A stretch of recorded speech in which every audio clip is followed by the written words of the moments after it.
Hello दोस्तों, मैं हूं राजू विश्वकर्मा। स्वागत है आपका लर्निंग लवर के इस क्लास में। आज ये क्रॉप प्रोडक्शन एंड मैनेजमेंट का थर्ड पार्ट है, जिसमें हम इसके इस एनसीईआरटी बुक के क्वेश्चन और आंसर को देखेंगे। तो बिना इधर उधर की बातें किए हुए शुरू करते हैं। तो देखिए, जो इसका जो पहला क्वेश्चन है ये है फिलिंग द ब्लैंक्स का, यानी कि खाली स्थान रहेगा। फिलिंग द ब्लैंक्स का मतलब होता है खाली स्थान को भरो। ठीक है, जहाँ खाली स्थान है उसे भर दिया जाए। तो पहला क्या है, ए वाला, the same kind of plants grown and cultivated on large scale at a place is called. मैंने आपको जब शुरू में आपको बताया था, ये फर्स्ट पार्ट में जब मैंने आपको क्रॉप पढ़ाया था, तो उसमें भी क्रॉप का यही डेफिनेशन था, the same kind of a plants grown and cultivated on a large scale at a place is called. यानी कि एक ही प्रकार का पौधा एक ही स्थान पे बड़े पैमाने पे जब उगाया जाता है तो उसे क्या कहते हैं, हम क्रॉप कहते हैं। क्रॉप को हिंदी में क्या कहते हैं, फसल कहते हैं। तो यहाँ क्या होगा, क्रॉप, फसल। हिंदी जानना बहुत ज़रूरी है। दूसरा देखते हैं, the first step before growing crop. यानी कि हम किसी भी क्रॉप को बोने से पहले, ग्रो करने से पहले सबसे पहले क्या करते हैं, तो हमने क्या पढ़ा था, सबसे पहले अपनी मिट्टी को तैयार करते हैं। तो क्या करते हैं, प्रिपरेशन ऑफ सॉइल। पहले अगर हमें किसी क्रॉप को अगर बोना रहेगा या कुछ उगाना रहेगा तो हम क्या करेंगे, पहले अपनी मिट्टी को ठीक तरीके से तैयार करेंगे। तो वही कह रहा है, यानी इसमें क्या होगा, the first step before growing crop is preparation of the soil.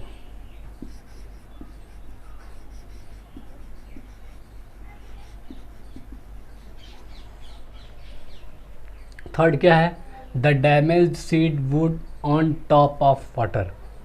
यानी कि हम क्या करते हैं, जैसे अगर हमें बीज अगर बोना रहेगा, हमें अगर सोविंग करना रहेगा, तो पहले उसको क्या कर दिया जाता है, सिलेक्ट किया जाता है कि वो सही है या नहीं है।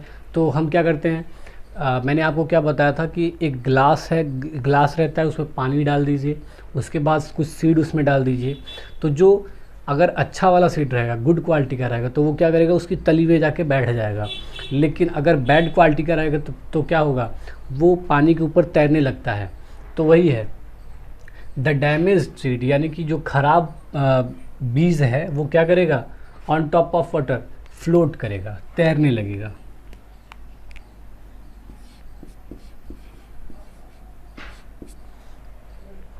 चौथा है, फॉर ग्रोइंग अ क्रॉप, यानी कि किसी भी फसल को उगाने से पहले, उगाने के लिए सफिशिएंट यानी क्या होता है, पर्याप्त होता है। सनलाइट यानी कि सूरज का प्रकाश, एंड वाटर, क्या चाहिए होता है हमें, वाटर यानी कि जल यानी पानी, पानी चाहिए होता है, एंड न्यूट्रिएंट्स चाहिए होता है from the soil are essential.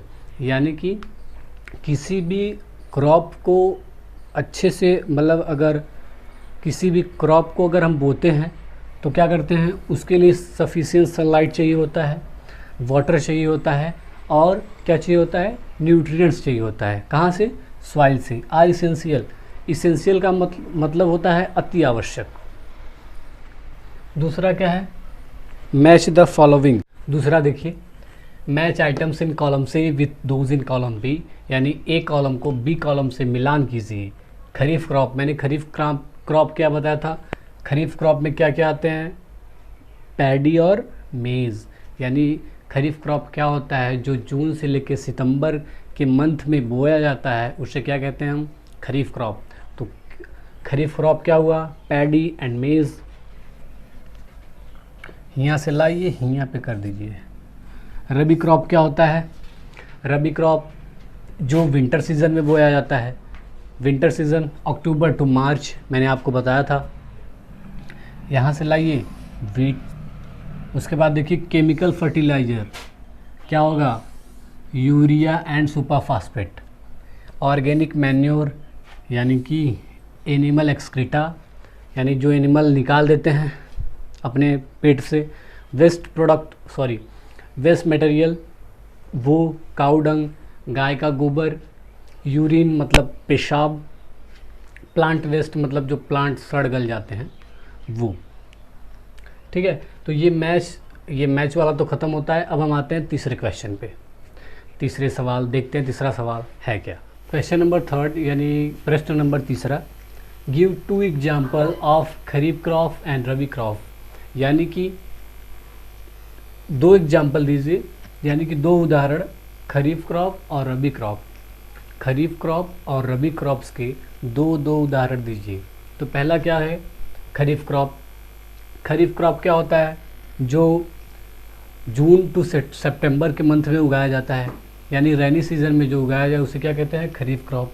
तो खरीफ क्रॉप का एग्जाम्पल क्या है, इससे 2 ही का है तो 2 ही दीजिएगा, 3 या 4 नहीं, यानी मतलब गिव 2 एग्जाम्पल, यानी 2 एग्जाम्पल देना है, न कि 3 और 4।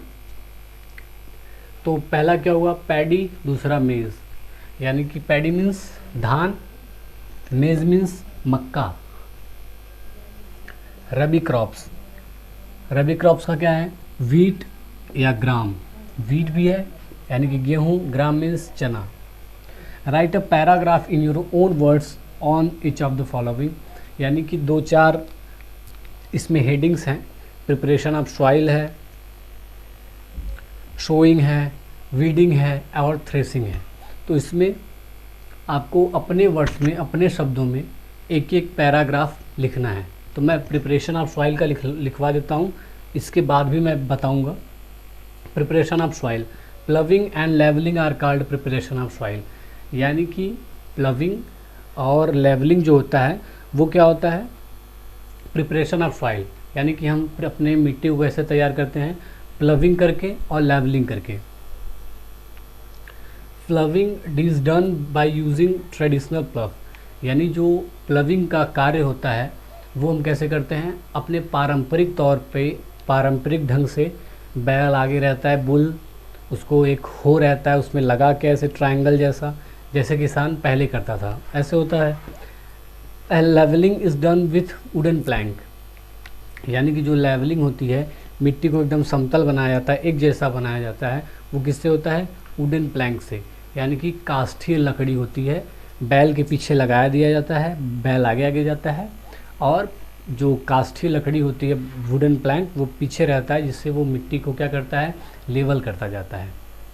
अब हम दूसरा देखते हैं जिसे हम कहते हैं शोइंग। शोइंग मैंने आपको ये सब मैंने पूरा ब्रीफ अच्छे से, ये इसके पहले वाले यानी पार्ट 1 और पार्ट 2 में मैंने सब पढ़ा रखा है, वो क्वेश्चन आंसर उसी में से दिया है। तो मुझे नहीं लगता कि मुझे सोविंग, वीडिंग या थ्रेशिंग पढ़ाने की आपको ज़रूरत है, बताने की ज़रूरत है, लेकिन मैं फिर भी बता दे रहा हूँ आपको। शोइंग क्या होता है, यानी सीड को मिट्टी में रखने की जो प्रक्रिया होती है उसे हम क्या कहते हैं, शोइंग कहते हैं। तो चलिए देखते हैं।